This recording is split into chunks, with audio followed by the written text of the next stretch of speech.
ഇനി നോക്കാം. നിങ്ങൾ ഒരാഴ്ച കഴിക്കുന്ന ആഹാരത്തിൽ എന്തൊക്കെ ഉൾപ്പെടുന്നുണ്ട്? ഓരോ ദിവസവും പട്ടികയിൽ അടയാളപ്പെടുത്തി നോക്കാം. അപ്പോൾ കൂട്ടുകാരെന്താ ചെയ്യേണ്ടത്? ഈ പട്ടികയിൽ അതിൽ കൊടുത്തിട്ടുണ്ട് ഞായർ, തിങ്കൾ, ചൊവ്വ, ബുധൻ, വ്യാഴം, വെള്ളി, ശനി.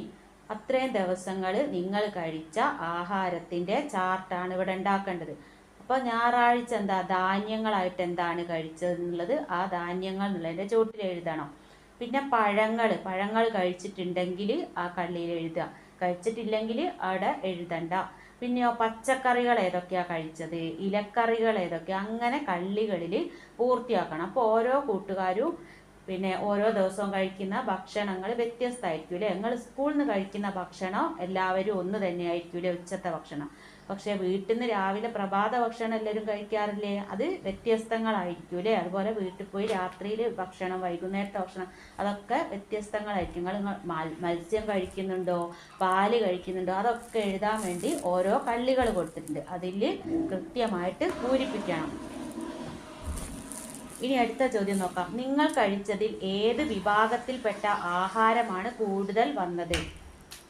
അപ്പോൾ ഏതാണ് ഒരു ദിവസം നിങ്ങൾ കഴിച്ചത് ഏറ്റവും കൂടുതൽ വന്നിട്ടുള്ളത്? മത്സ്യമാണോ, മാംസ്യമാണോ, അല്ലെങ്കിൽ ധാന്യമാണോ? അത് അവിടെ എഴുതണം.